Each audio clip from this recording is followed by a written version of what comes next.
बिस्मिल्लाहिर्रहमानिर्रहीम। अस्सलाम वालेकुम। जस्टिस काजी फ़ाइज़ साहब के केस की 16 जून की समाअत का हवाला आपको बताऊंगा। कल की तरह आज भी मसला वही है कि 3.5 घंटे की समाअत है। बहुत से अहम पॉइंट्स हैं, एक वीडियो में उनको कवर करना मुश्किल है बल्कि नामुमकिन है।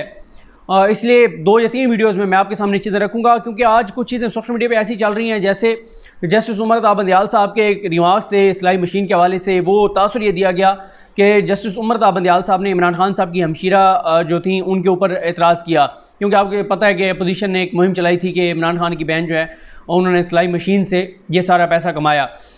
तो उसका मैं बैकग्राउंड आपको बताऊंगा।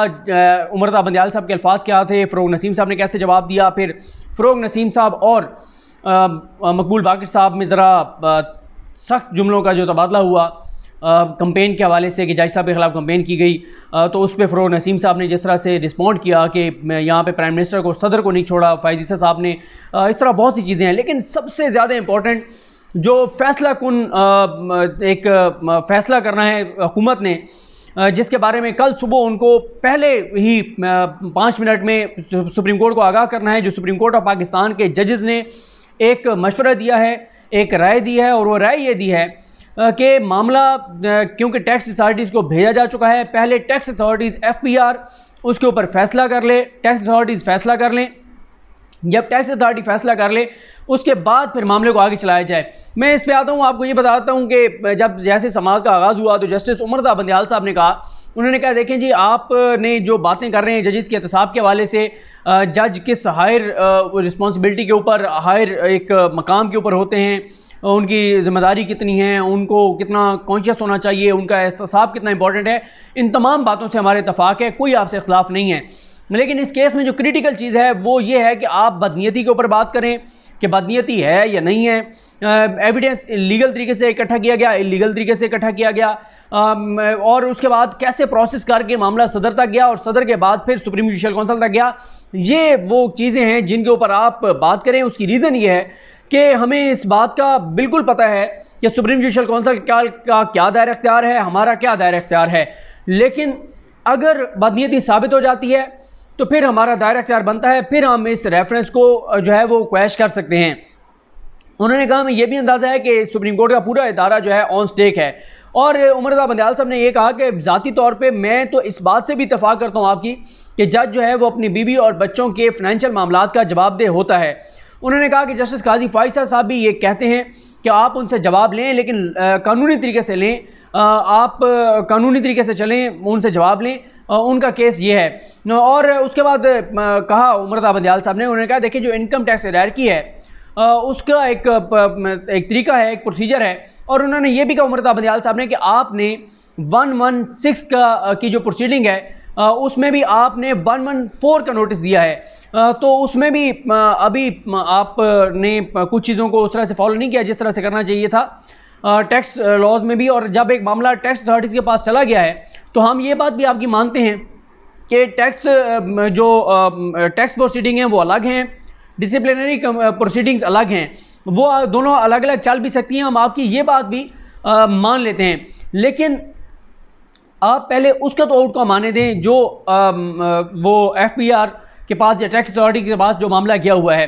आपके इस पूरे केस में ये बात एक हमने नोट किया है कि इंपॉर्टेंट है कि ये एडमिटेड फैक्ट है कि प्रॉपर्टीज़ हैं, और आप इस बारे में सोर्स जो है वो जानना चाहते हैं। मंसूर अली शाह साहब ने कहा कि ये जो आप कहते हैं कि डिसिप्लिनरी प्रोसीडिंग्स होनी है जज के ख़िलाफ़, वो एक और जो मामला चल रहा है FPR के पास उसके ऊपर बेस करता है। ये वो वहाँ पे कोई चीज़ डिटरमिन होगी तो फिर यहाँ पे सुप्रीम जुडिशल काउंसिल भी उस मामले पे कुछ कर सकती है। जब तक वहाँ पे कोई चीज़ वो फैक्चुअल फाइंडिंग नहीं होगी तब तक सुप्रीम जुडिशल काउंसिल कैसे कोई कार्रवाई जो है वो कर सकती है। फिर उसके बाद उमर ता बंदियाल साहब ने कहा देखें, अगर ये केस आप आगे आप ले लें, मुशावरत कर लें, क्योंकि उन्होंने कहा फ़रोग नसीम साहब ने कि मुझे सदर पाकिस्तान, प्राइम मिनिस्टर पाकिस्तान इमरान खान साहब, उनसे मुशावरत करनी पड़ेगी, हुकूमत से पूछना पड़ेगा। उमर ता बंदियाल साहब ने कहा बिल्कुल पूछें, लेकिन ये बात ध्यान में रखें कि हम सब नहीं, लेकिन कुछ जजेस जो हैं वो फिर फाइंडिंग देंगे इसके ऊपर, बदनीयती के ऊपर, क्योंकि बेंच जो है वो आप देख चुके हैं। फिर आगे चल के जब मैं आपको बताता हूँ, मुनीब अख्तर साहब ने भी कुछ चीज़ें कही, तो फिर कहा जजेस ने कि हम FPR को जो है वो एक टाइम देंगे कि उस टाइम के अंदर जो है वो फैसला करें। और ये भी कहा कि जब एक FPR फाइंडिंग दे देगा तो फिर ये मामला दोबारा सुप्रीम जुडिशल काउंसिल के पास जाएगा और वो सुप्रीम जुडिशल काउंसिल जो है उसके ऊपर फैसला करेगी। ये भी कहा गया मकबूल बाकर साहब की जानिब से कि आप हमें सिर्फ ये हमारा कंसर्न है कि आप कानून को फॉलो करें, आप कानून के मुताबिक चलें और उसके कानून के मुताबिक जो आप काम करेंगे उसके जो भी नताइज होंगे उनको सब उसका सामना करेंगे। उसके बाद फैसल अरब साहब ने कहा कि जो प्रपोज किया जा रहा है, जो आपको कहा जा रहा है, ये जस्टिफाइड है, इस पे गौर करें। सजाद अली शाह साहब ने भी कहा कि इसमें कोई हर्ज नहीं है कि आप पहले टैक्स अथॉरिटीज़ जो हैं वो अपनी प्रोसीडिंग मुकम्मल करें, उसके बाद सुप्रीम जुडिशल काउंसिल के पास मामला जाएगा, सुप्रीम जुडिशल काउंसिल उसको देख लेगी और जब फैक्चुअल फाइंडिंग हो जाएगी, फैक्ट्स फाइंडिंग हो जाएगी, उसके बाद सुप्रीम जुडिशल काउंसिल ही कंपिटेंट अथॉरिटी है। मुनीब अख्तर साहब ने कहा कि देखें 3 चीज़ें हो सकती हैं। एक ये हो सकता है कि टैक्स अथॉरिटीज़ जो हैं वो ये कहती हैं कि हमने काजी फाइज़ की एहलिया से सोर्स पूछा है, उन्होंने जो सोर्स हमें बताया है हम उससे मुतमईन हैं। लेकिन सुप्रीम जुडिशल काउंसिल ये कह सकती है कि आप टैक्स मैटर्स में मुतमईन हैं लेकिन हमारे मुताबिक हम उससे मुतमईन नहीं हैं, हम इसको आगे प्रोसीड करेंगे। दूसरा इम्कान ये हो सकता है कि टैक्स अथॉरिटीज़ कहें कि हम मुतमईन नहीं हैं और सुप्रीम जुडिशल काउंसिल कहे कि आपने क्योंकि टैक्स लॉज को देखना था, आपने उसको देखा है, लेकिन हम इससे जो है वो मुतमईन हैं। और तीसरा यही हो सकता है कि वो भी मुतमईन हो, वो भी मुतमईन हो, वो भी मुतमईन ना हो, वो भी मुतमईन ना हो। तो कहने का मकसद यह है कि टैक्स से जो लॉज हैं, टैक्स प्रोसीडिंग जो हैं वो अलग हैं। जब वो हो जाएंगी उसकी बेस पे सुप्रीम जुडिशल काउंसिल जो है इस सारे मामले को जो है वो देख सकती है।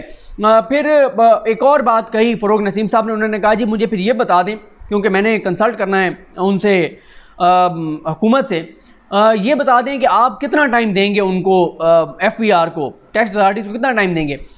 उस पर कहा उमर रज़ा बंदयाल साहब ने, उन्होंने कहा देखें बात यह है कि छुट्टियों में तो आपको कुछ भी नहीं होना, यानी अभी जजेस की छुट्टियां शुरू हो रही हैं तो उनको हम टाइम दे देंगे, 2 माह का टाइम दे देंगे, 2 माह के अंदर वो अपनी प्रोसीडिंग मुकम्मल कर देंगे। एक और जो मामला आया वो ये आया कि क्योंकि टैक्स जो हायरार्की है उसमें वो जो इनकम टैक्स कमिश्नर है वो फैसला देगा, फिर ऊपर जाएगा, ट्रिब्यूनल में जाएगा, फिर अपील में मामला जाएगा, फिर उसके बाद आएगा सुप्रीम कोर्ट में, सुप्रीम जुडिशल काउंसिल में। तो ये तो पूरा एक लंबा प्रोसेस है। इस पर कहा मुनीब अख्तर साहब ने कहा कि जब कमिश्नर की फाइंडिंग आ जाएगी, कमिश्नर की फाइंडिंग चली जाएगी सुप्रीम जुडिशल काउंसिल के पास, सुप्रीम जुडिशल काउंसिल ये फैसला कर देगी, देख लेगी कि आया मज़ीद इसके आगे जो एक प्रोसेस है उसकी ज़रूरत है या नहीं है। सुप्रीम जुडिशल काउंसिल इस पर फैसला कर लेगी। फैसल अरब साहब ने भी कहा कि जब ये मामला जाएगा सुप्रीम जुडिशल काउंसिल के पास तो सुप्रीम जुडिशल काउंसिल आपको भी सुन लेगी और उनको भी सुन लेगी। उसके बाद कहा उन्होंने, मकबूल बाकर साहब ने, उन्होंने कहा देखें जी मेरा इस पे ऊपर थोड़ा सा जो है वो इख्तलाफ है। तो सवाल किया फ़रोग नसीम साहब ने कि जी आपका क्या इख्तलाफ है। तो इससे पहले कि मकबूल बाकर साहब जवाब देते, फैसल अरब साहब ने कहा कि फ़रोग नसीम साहब आप अपने क्लाइंट से, हुकूमत से राय लेकर आएँ, मुशावरत करके आएँ, आप अपनी राय दें, उसके बाद यहाँ पे फैसला मेजॉरिटी के साथ होना है, कंसेंसस के साथ होना है, आप पहले अपना तो बताएं। तो फ़रोग नसीम साहब, मुझे जो तासुर मिला वो ये मिला कि 10:05 के ऊपर जब ये 35 मिनट की प्रोसीडिंग के बाद फ़रोग नसीम साहब जो हैं वो ब्रेक लेना चाहते थे और चाहते थे कि आज की कार्रवाई, मैंने तासुर ये लिया कि वो चाहते ये थे कि आज की कार्रवाई जो है वो रोक दी जाए और 1-1.5 घंटा दे दिया जाए या कल तक मुलतवी कर दी जाए ताकि इस पॉइंट के ऊपर वो हुकूमत की राय ले सकें। लेकिन उमर रज़ा बंदयाल साहब ने कहा कि आप अपने दलाइल जारी रखें, आप हमें ब्रेक के बाद बता दें। लेकिन ब्रेक से पहले ही उन्होंने ये कह दिया था कि आज मैं अपनी दलाइल मुकम्मल करता हूँ, कल आपको बताऊँगा। अगर कल वो आके ये राय देते हैं और वो ये बताते हैं कि हुकूमत भी इस बात पे इत्तफाक करती है कि पहले ये मामला टैक्स अथॉरिटीज़ के पास जाना चाहिए, जो कि जा चुका है, और काजी फाइज़ साहब की एहलिया से सोर्स पूछा जाए कि मनी ट्रेल पूछी जाए, अगर वो सोर्स बता दें या ना बताएं, जो भी है, जो टैक्स का इनकम टैक्स का जो कमिश्नर है उसकी जो फाइंडिंग है, उसकी सारी फाइंडिंग जो है वो जाएगी सुप्रीम जुडिशल काउंसिल के पास, जो कि जजेस के एहतसाब का फोरम है। मुनीब अख्तर साहब ने कहा है कि हम आपकी बात समझ रहे हैं कि आपके लिए जो है वो सबसे इंपॉर्टेंट बात यह है कि क्योंकि एडमिटेड फैक्ट है, प्रॉपर्टीज़ एडमिटेड फैक्ट हैं, तो अब आप सोर्स जानना चाहते हैं, तो आप सोर्स के लिए आप सुप्रीम जुडिशल काउंसिल को, आप उनको FPR को, टैक्स अथॉरिटीज़ को आप उनको जवाब लेने दें, और वो जब जवाब ले लेंगे तो उसके बाद मामला आ जाएगा सुप्रीम जुडिशल काउंसिल के पास।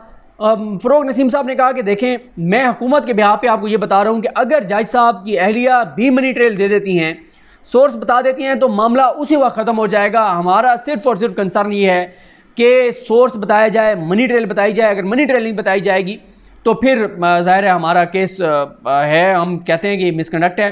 उमर रज़ा बंदयाल साहब ने कहा कि हमें सुप्रीम जुडिशल काउंसिल पे पूरा एतमाद है कि सुप्रीम जुडिशल काउंसिल ने यह मामला देखना है, और सुप्रीम जुडिशल काउंसिल का भी कंसर्न यही है कि सोर्स देखा जाए। जब FBR का, जब टैक्स अथॉरिटीज़ की फाइंडिंग आ जाएगी तो उसके बाद सुप्रीम जुडिशल काउंसिल ने यह देखना है कि मामला जो सोर्स है वो हलाल के पैसों से है या कुछ गड़बड़ है, मामला कानून के मुताबिक है या नहीं है, कोई दयानतदारी से का है या नहीं है, सच्चाई का है या नहीं है। ये मामला सुप्रीम जुडिशल काउंसिल ने देखना है और हमें उन पर पूरा एतमाद है कि वो इसको देखेंगे, क्योंकि उनका भी यही कंसर्न है कि सोर्स जो है वो पता होना चाहिए। ये एक इम्पॉर्टेंट डेवलपमेंट है। वफाकी हुकूमत ने कल जवाब देना है, और अगर कल वो ये कह देते हैं कि हमें इस बात से इत्तफाक है तो फिर काजी फैसल साहब के वकील को भी सुना जाएगा वो क्या कहते हैं, और साथ ही फिर अगर जजेस में कंसेंसस होगा, यानी 10 में से 6 जज इस बात पे इत्तफाक करेंगे, तो फिर ये मामला FBR को, टैक्स अथॉरिटीज़ को चला जाएगा, बल्कि उनके पास ऑलरेडी है, उनको टाइम दिया जाएगा। उस टाइम में वो अपनी फाइंडिंग देंगे और उस फाइंडिंग को फिर सुप्रीम जुडिशल काउंसिल देखेगी। देखते हैं कल इस हवाले से वफाकी हुकूमत क्या फ़ैसला करती है, फैसल साहब के वकील का क्या मौक़िफ़ होता है, और उसके बाद जजेस की अक्सरियत इससे इत्तफाक करती है या नहीं करती। मुझे अपनी दुआ में याद रखें। नेक्स्ट वीडियो में दीगर इश्यूज़ पर बात करते हैं। अल्लाह हाफ़िज़।